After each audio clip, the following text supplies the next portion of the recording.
Good afternoon guys, welcome my everyone. আমি corona আবার একটা নতুন রেসিপি নিয়ে তোমাদের সামনে চলে এসেছি। তো ফাইনালি এখন করছি মশলা। আর গাইস, তোমরা সবাই কেমন আছো? আশা করছি তোমরা সবাই খুব খুব ভালো আছো, আমিও ভালো আছি।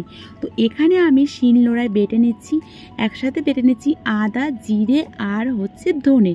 তো এই তিনটে একসাথে বেটে নিচ্ছি। ওইদিকে পাত্রেতে আমি লঙ্কা, শুকনো লঙ্কা ভিজিয়ে নিয়েছি। এই রেসিপিটিতে শিলের বাটা শিলনোড়ায় বাটা মশলা ইউজ করতে হবে, তাহলেই তরকারিটা একদম দুর্দান্ত স্বাদ হবে। গুঁড়ো মশলা ব্যবহার করলে একদমই ভালো লাগবে না। তো এই দেখো, আমি এখন লঙ্কাও বেটে নিচ্ছি। আর তোমরা যদি লঙ্কা বাটার পরে তোমাদের যদি হাত জ্বালা করে, তাহলে তোমরা কি বলতো, লঙ্কা বাটার সঙ্গে সঙ্গে বেটেই বাসন মাজার সাবান দিয়ে হাতটা ধুয়ে নেবে, একদমই জ্বালা করবে না। তো দেখো, আমি লঙ্কাটাও একদম ঝাঁকা ঝাঁকা ঝাঁকা করে একদম বেটে নিচ্ছি।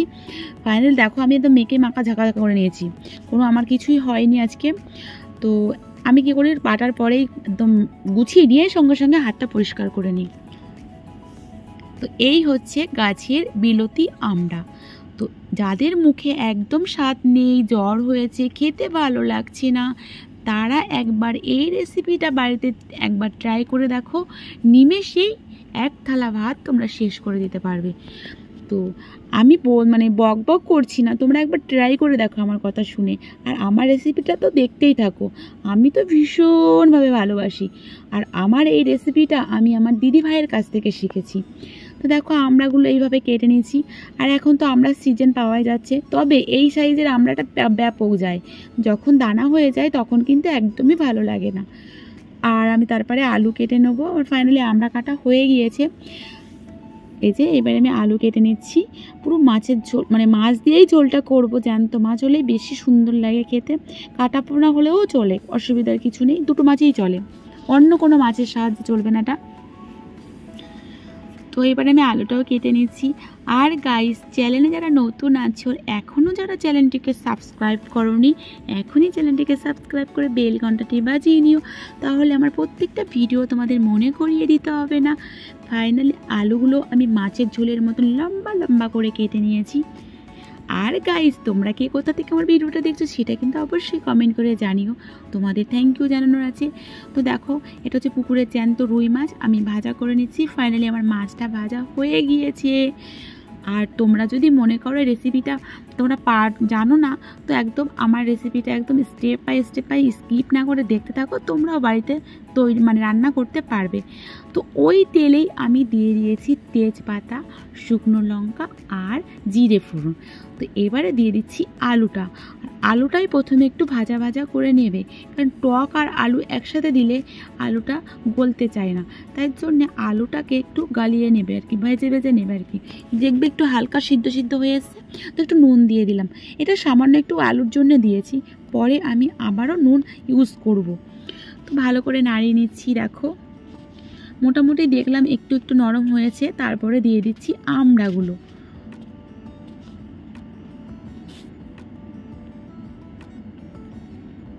এবারে ভালো করে একটু নাড়িয়ে নেব। তার আগে দিয়ে দিচ্ছি বেটে রাখা যে আদা, জিরে আর ধনে মশলাটা একসাথে বেটেছিলাম, সেটা দিয়ে দিলাম। দিয়ে এবার অনেকক্ষণ একটু কষিয়ে নেব, যাতে মশলার গন্ধটা না থাকে। তো দেখো, ভালো করে কষিয়ে নিচ্ছি নাড়িয়ে চাড়িয়ে। আমড়ার কালারটা দেখো আস্তে আস্তে চেঞ্জ হয়ে যাচ্ছে। তো এবারে দিয়ে দিচ্ছি হলুদ গুঁড়ো, তারপরে দিয়ে দিচ্ছি এইবারে স্বাদ অনুযায়ী কতটা লবণ লাগবে দিয়ে দিলাম। তবে এটা টক রেসিপি যেহেতু, পরে একটু লবণ অ্যাড করতে হলেও হতে পারে, সেটা চেক করে দেখব। তো ভালো করে এবারে কষিয়ে নিচ্ছি।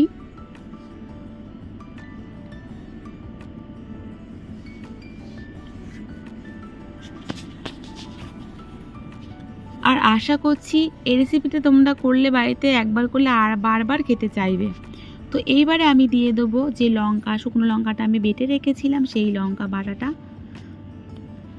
আর ওই পাত্রেতেই একটু জল দিয়ে ধুয়ে দিয়ে দিচ্ছি, এই যে, কারণ লেগে গেলে ঝাঁঝ বেরোবে। আর লঙ্কা দিয়ে বেশিক্ষণ ওয়েট করবে না, ভালো করে একটু নেড়ে চেড়ে জলটা ইউজ করতে হবে।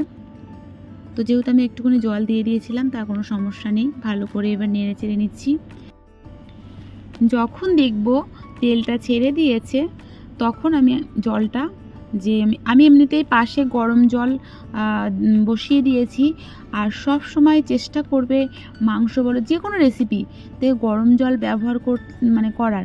গরম জল তরকারিতে ব্যবহার করলে কী বলো তো, তরকারির স্বাদটা একটু অন্যরকমই হয়, সুন্দর হয়, ভালো লাগে, টেস্টটা একটু বাড়িয়ে দেয় ঠান্ডা জলের থেকে গরম জলেই।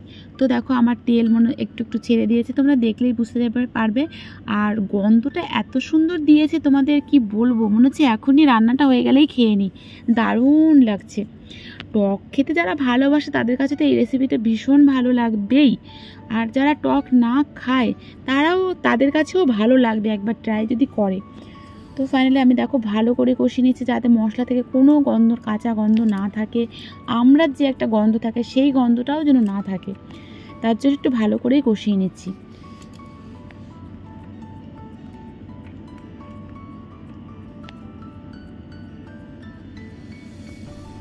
আর আমার চ্যানেলের বড়দের আমার প্রণাম, আর ছোটদের আমার বুক ভরা ভালোবাসা, লাভ ইউ। তো দেখো একদম কড়াতে লাগতে দেওয়া যাবে না, নাড়তেই থাকতে হবে। তারপরে এই দেখো দিয়ে দিচ্ছি সেই গরম জলটা। দেখলেই বুঝতে পেরে গেল গরম জল দেওয়ার পরে একটু আমি জল অ্যাড করেছিলাম গরমের সাথে, সেটা অসুবিধা নেই। তো দিয়ে দিচ্ছি ঢাকনা দিয়ে ঢেকে। কিছুক্ষণ পরে তুলে দেওয়ার পরে দেখো যেহেতু আমড়া আছে একটু গলতে টাইম লাগবে, আর আমড়ার সাথে যেহেতু আলু টক পড়েছে একটু টাইম লাগবে। এমনি সাধারণ তরকারিতে যেটা গলতে টাইম লাগবে তার থেকে 2 মিনিট বেশি লাগবে। তারপরে দিয়ে দিচ্ছি ভেজে রাখা মাছগুলো, এই দেখো।